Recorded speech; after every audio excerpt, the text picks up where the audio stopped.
Welcome to Caribbean Brilliance, where we highlight and recognize the contribution of Caribbean Americans. We give them a platform so they can share their story in hopes that it will inspire, empower the present and future generation. I'm your host, Mss Francois, and today, well, first of all, she has so many titles, like this show will be like 2 hours when it's supposed to be 30 minutes.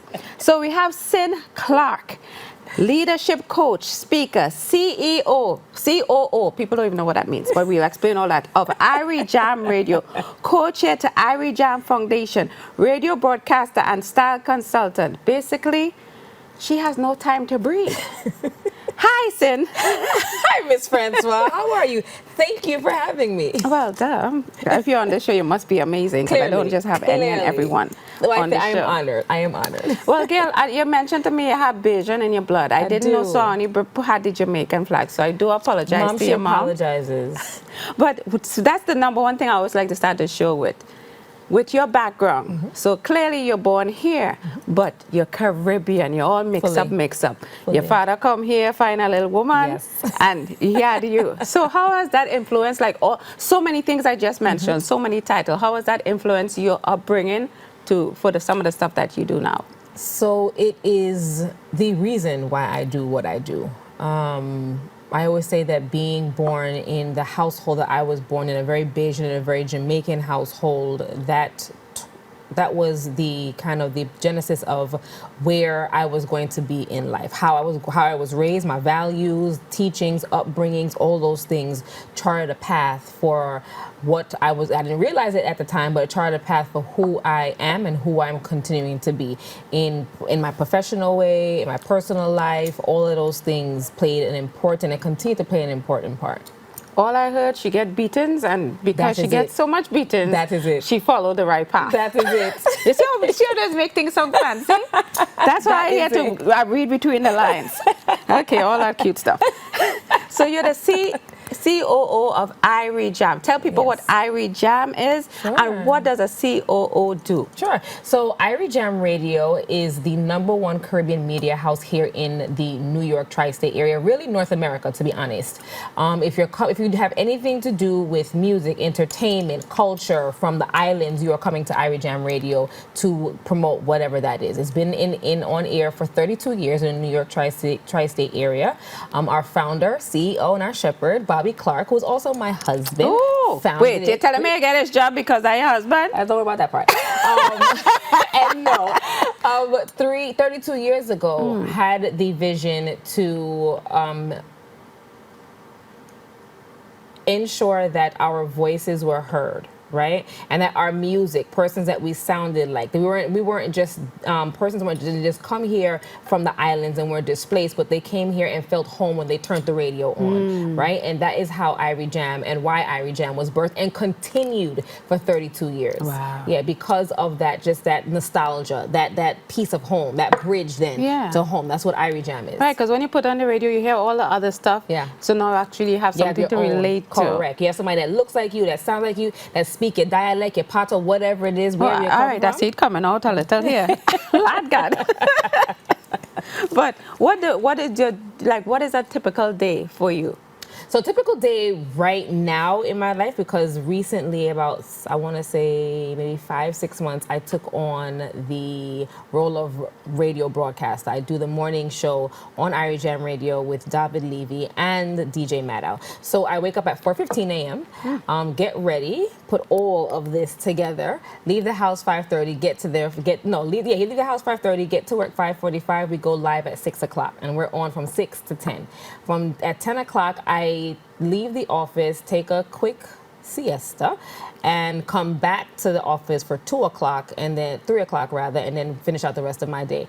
And that's where I put my COO hat on, and that is supporting our CEO, making sure that our different departments from engineering to marketing and sales, technical, all those things are supported.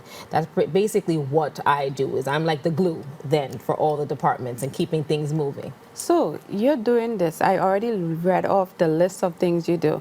But then you all started a foundation in Yes. relation to, so this is part of Irie Jam and you all. Correct. So what is this foundation called, and what do you do on this foundation? So our foundation, the Irie Jam Foundation, we are no strangers to philanthropy. We have had a foundation before. We used to have a program called the Irie Kids Program, Irie Kids Summer Program, and this is where we rooted, empowered, and uplifted youth in Caribbean culture. So you came in, it was for 4 years, and this is how we're continuing on, right? So wherever we can go in and talk to persons about values, having manners and respect, what it means to have purpose, what it means to have being Caribbean. And I do believe being Caribbean is a superpower for me. It's in my DNA. And when I put that cape on, I can walk into any room and take on anybody because I am Caribbean. I mean, I've been born there, but because of the household I was raised in, a very Caribbean household, that gives me the advantage,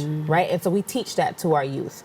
With the foundation specifically that we're doing right now, our focus is, again, just is the youth, empowering them, letting them know they have purpose. So we're going into schools to show this program, to work with kids in this program, as well as ultimately we want to open purpose centers so that anybody that comes to America will have a place to say they can get their resources. If you need food, if you need housing, if you need anything And this at is all. mostly like for the Caribbean people's focus. Okay. Yes. We won't turn anyone away. Right. However, we're Caribbean focused. Wow, that's so far, COO of Irie Jam. Yes. I just had your whole day. Then you switched to ain't the finished your day yet? foundation. That's why I'm like, so, and then I know, because this whole thing, I don't want it to be always about Irie Jam, because that's one thing. Because who are you as a person? Because this is not, you didn't wake up one day, I'm like, I just want to work in a radio station. Right, no. So when you were growing up, what was your plan for your life? So, growing up in a household at that time in the 80s, I was born 78. You were going to be a lawyer, a doctor, or a nurse. Not an engineer? No, it was lawyer, doctor, nurse. Those were the three things that were told to me I had to go and do. Right. And so my mother, she continued to tell me I am the wayward one. I was the one that I failed out of school, failed out of college. I just didn't have the, how would you say, it wasn't my thing. I couldn't sit still in school. It just wasn't my thing. And so but music was. At a very young age, I used to go to my uncle's house parties, basement parties, the one with the one red light bulb. You could stop at the stop, but all you see is pants and shirt rubbing together. That was my first introduction to really parties and music and what music did. I can see people get so upset, come down to my uncle's basement, and then everything's happy. Everybody's happy. We're in love. We're moving, and that for me kind of sparked something I did not realize at that young age. But it was always going to be something in music. I thought I was going to be a singer. I did singing lessons and everything, piano lessons and everything, but that ain't going nowhere. And at I think it was 15, 16, my cousin, her husband was Shaggy's manager for a very long time, and that was I went to the studio for the first time, and I laid a track. I did an ad lib. Yes, I did an ad lib. Not laid a track, but I did an ad lib on Midnight Lover. For Shaggy, and I was just like, this is where I want to be. But at that age, I had to finish school. I had to go through the motions because I was living in my parents' house. Right. I wasn't living on the street. I was too cute for that. So we went to school. I went to school, did all of that, and my father realized, you know what, you're going to school, but you're not going in the direction of which we wanted you to go. Right. So he decided, in his infinite wisdom, to get a job for me at the New York City off-track betting. So I was taking bets on horses. At that time, they had sports bars. Imagine me now. I'm taking win, play, show, double exacta, all of this foolishness. I mean, it was wild, but it was a lot of fun. And it taught me how corporate America ran, right? Because I was working for the city. But I still, after work, would go to the studio, would, just be invited to do certain things within. And that kind of kept piquing my interest. And one day, something happened, and Robert Livingston at the time, and he's how I got my start in the music industry. And I was at his house with my cousin, and he said, you know what, you want something to do? Come. And literally, I started working with him the next day, and this was when It Wasn't Me came out, right? That was Shaggy's big hit, one of his big hits. Right. And that album was hot shit. I think it's like 20, maybe that was 21. like 2000. Yeah, 2001. Yeah. That's when that album came out, and that opened up a whole new world for me, because I was able to go on tour. I was able to put tours together, work with Robert and the team to, outfit dancers, to I travel with them, and it was like, oh my God. And at that time, I was in my early 20s, late teens, early 20s, and so imagine going home and saying to mom and dad, well, I'm leaving my New York City job that I have a 401k and health benefits pay me at that time, I think like $22 an hour, which is a big deal. That's a lot of money. That's a lot of money now. Right. So a lot of money then. To tell them that I'm actually quitting that job to work in the music industry. And after they knock out your teeth, what happened? At that time, all you know was music. In the music industry was sex, drugs, and alcohol. Right. My mother penned me, I promise you, penned me a 7-page letter. Bible verse and all.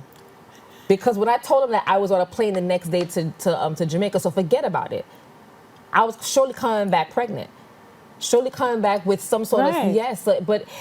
I mean, obviously, and again, they care about you, so they want the best for you. And they didn't know. They honestly, it was, it just awareness and education. But to be on your devil's advocate, to be on your parents' side, so many other people take the route, get stars or whatever, and then it's true. Yeah, God's just gracious with it. And I mean, trust me. I mean, looking back in hindsight, I guess I must say I'm sorry to my parents because I put them through hell.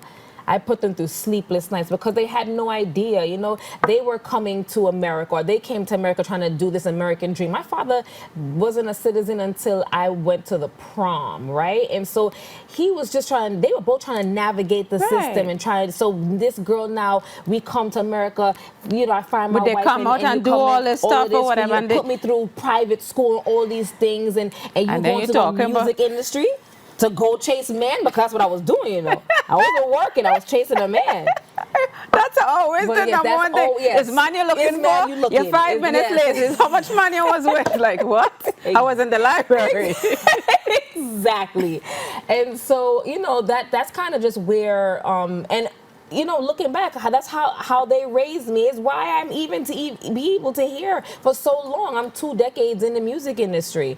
While that album came out, Bobby, who had Irie Jam Radio at the time, came down to book Shaggy for an event that he was having up in Mount. So he do more than book Shaggy, huh? Honey, he did a little bit more than book. And the crazy thing is, we met, we had exchanged numbers just because I know I was going to be working the event.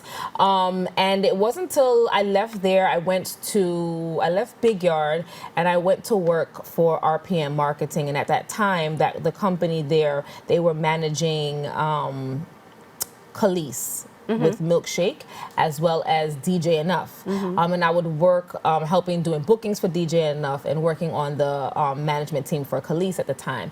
But I realized that hip hop wasn't my thing. And one of the times I was at the desk and I was thumbing through my phone, I was like, wow, this guy Bobby Clarke's number. I'm gonna call him.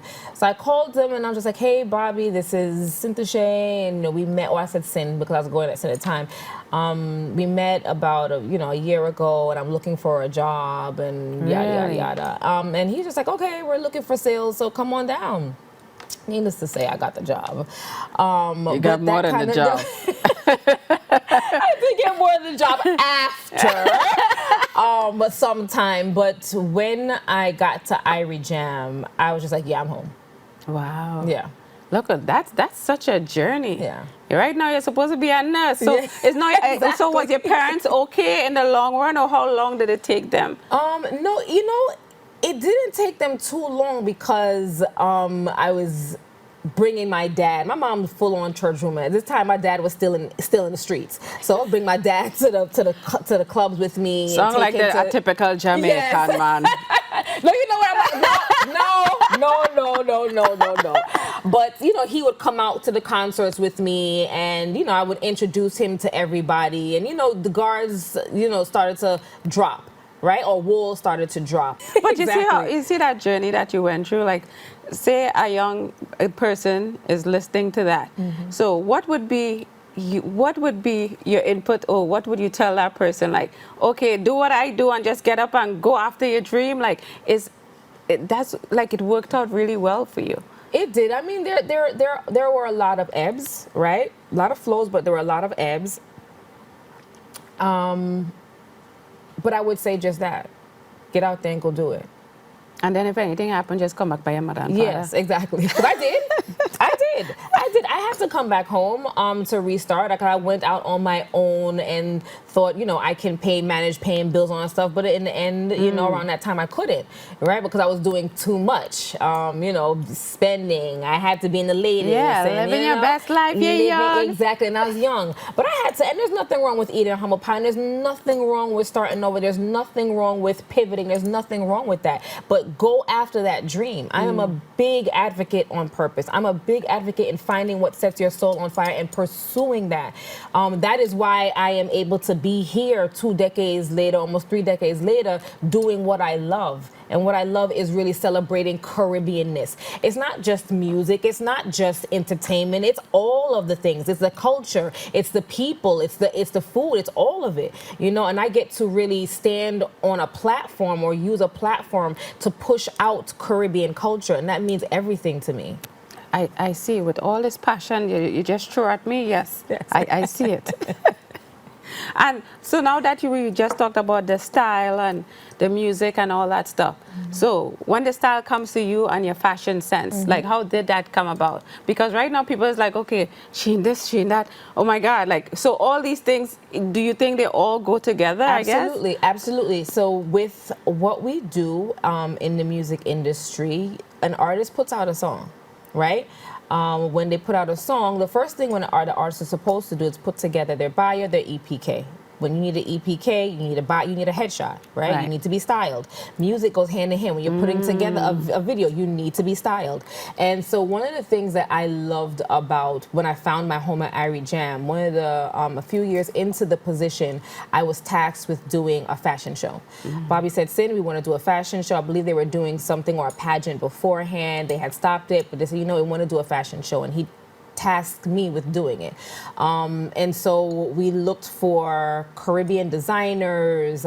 We did a whole casting called models, designers, all these things. And it was a big hit. And I was just like, oh my God, I didn't realize there were so much Caribbean designers here in the New York tri-state area. I wouldn't think of that either. No, there are, yeah. And there's so many amazing Caribbean designers here in the tri-state as well as at home. And I'm saying to myself, well, we have radio. We have this vehicle. Why are we not using that to push these designers out? And that's where Irie Fashion Rave was born. And we did that for maybe 7 to 8 years. And I mean, the style was always a part of my mother is she's a big dresser. My parents, both of them, big dressers. So from my little age, I was able to see what it was like for us to get dressed, what it looked for my parents to put themselves together, especially when they were going out. My mom was the one with the different wigs and the little skirts and the makeup and all the things. She was that girl. So it was in me to do, right? And so when I got to radio and we're doing events and fashion came, and I was like, okay, I'm gonna stay in this. This is my lane,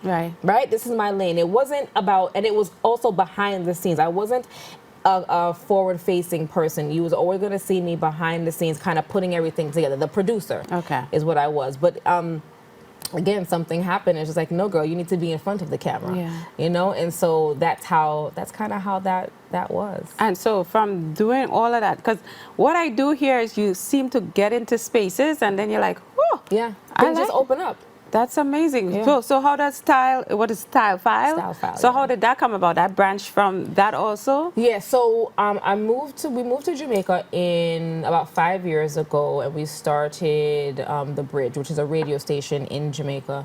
But I'm always doing style, right? From Caribbean StylePhyle, I had an online magazine. I had Syntyche 78, which is an online boutique. But I wanted to work with women in empowering their style, discovering, cultivating, and elevating their style. I arm women with the tools that they need to express their signature style. And I found that a lot of women, especially in corporate America, there is this anxiety around how they looked, what they should put on, even going into a mall. When when I step into a space where clothes, I mean, I flourish. It's my space, right? Much like radio is, that's my space. I can live, literally, I can walk hours back and forth in anywhere that sells clothes and put looks together for women. And, you know, more than not, I found women would come to me and just like, Syn, I need X, I need this, I need to do this. And I was like, you know what? I have something here. And in Jamaica specifically, I had so much clothes that I had bought down that I wasn't doing anything with. I began to rent them out. Wow. And in Talk doing about so, a businesswoman. I began to rent them out, and with different, you know, designers, creative directives, so on and so forth. And it, you know, so happened that I went on a trip to a conference. Actually, it was a conference that I went to, and a friend of mine introduced me to her client and friend, and that was Tammy Chin Mitchell, and she was my first client. Really? When I started StylePhyle. It was even before I started StylePhyle officially. And that was a big deal. That was a big deal. And to this day, Tammy and I still style Tammy for her morning show, and certain contracts that she has. I work with Tessan Chin, which is her sister as well. I work with Wayne as well. So you know what everybody else is thinking? That's all well and good, and it's obvious because when you have a husband, you ain't got no kids. That's why you can do all these things. So right now, people like, yeah, whatever. Like I would, you know, people like I would do that too if I had no kids. So let people know that you have a family. And the first thing, do. So woman, I do. All this stuff family. You hear you ever had an out of body experience and like look down at Syn and see how many things you're doing? The two things I have witnessed. While you're talking, you're smiling, you're passionate. When you mention your husband, you act like you're the only one to have a husband. So that's amazing, because a lot of people want to think about marriage or husband. They're like, yeah, my husband. But you're like, my husband. I love my husband. So someone is like, okay, so you have a family. How do you balance? How do you manage? That's a lot. There's no such thing as balance. There's no, like, literally right now, like, my husband and I are having this internal war with each other, because he's saying you're doing all of this and slowly your health is deteriorating. And so just recently I've decided that, you know, after the morning show, when I get off air at 10 a.m., I have to detach, get a quick nap, and then I come back, because getting up at 4 o'clock in the morning, going to bed at 10, 11 o'clock is a lot. Yeah. 5 days a week. Once you know that. Yeah. Bobby knows that. Do you know that? No, and I realize that. I have my issues. Mentally, physically, emotionally, it takes a toll. And so I've recently had to say, you know what, Syn, you've got to pay attention to you, because you're doing all of this and pouring into, but you're emptying your cup. So I've had to kind of recalibrate some things, and literally, as we're taping this, I'm saying to myself, oh my God, I got to get home by a certain time. I got to get to bed by a certain time, because I got to get up by a certain time. But, you know, we're doing it for the love. Well, since you said it here, we're going to hold you accountable. Okay? Please. I need accountability partners. With all that you just said, this is why in this moment, we would love to present you with this amazing cup. But let me read exactly what it says. It says, in recognition of amplifying Caribbean brilliance, we thank you for your contributions. Oh, thank you. I'm going to sit proudly. Thank you. You know, tonight your chamomile tea, anything to relax you. Yes, okay? Yes. So before we wrap up, I always have this special. I want to see how yardie are you. Yes, okay. You're like, I'm ready. Go. She's like, I gangster Jamaican. What was something your Jamaican parents said that instantly meant trouble? In their patois, however they would say. Go and cut the lash. Cut, that's what they say, cut the lash? Yeah. You get a lot of licks. Oh my God, licks. Because you said that so quick. Cut the twitch. Oh, Lord.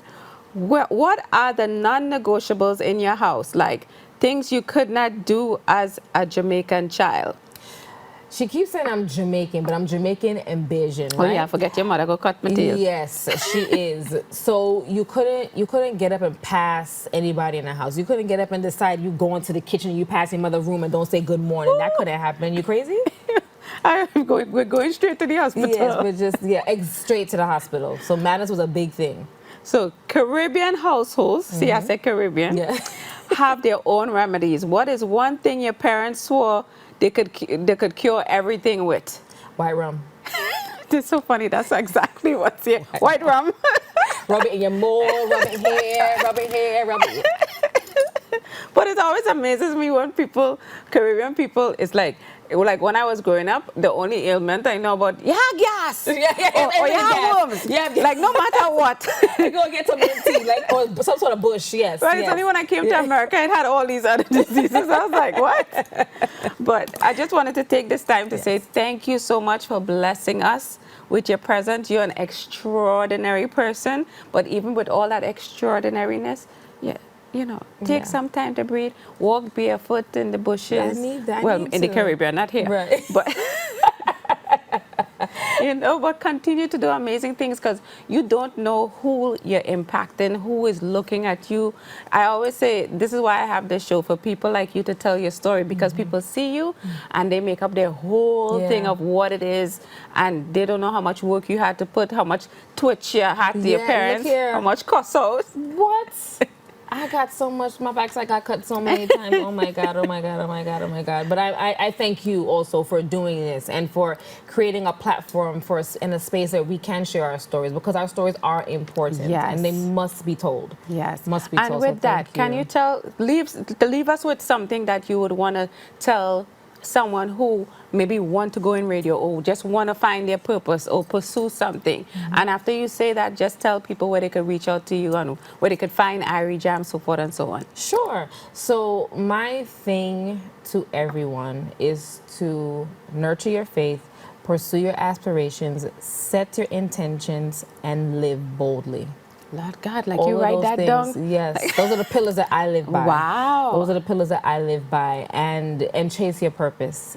So important. Whatever puts you to bed at night, wakes you up, you cannot do without. It continues to gnaw at you. That is where your purpose lies. Whatever it is, and chase that and walk in that and thrive in that. That is where you're going to find your happiness. You can find me at Syntyche Clarke on IG, or StylePhyle, Phyle, P-H-Y-L-E. Phyle means tribe and clan. That's what I'm putting together, a style clan. And Irie Jam Radio on IrieJamRadio.com. We have an app. Go to your Google Play, Apple, iPhone, whatever store. Just type in Irie Jam. We are there. 100% Caribbean vibes, 365 days a year, 24/7. Set it and left it on your .coms, IrieJamRadio.com, in your cars, 97.1 FM HD3. Irie Jam, run the world. Just the truth. Why she try to do a whole promo? With that said, as I end here, Mss Francois, you can find me on all important platforms. That's MSS for multi-talented and super sexy. Until we lime again, don't forget to inspire and empower.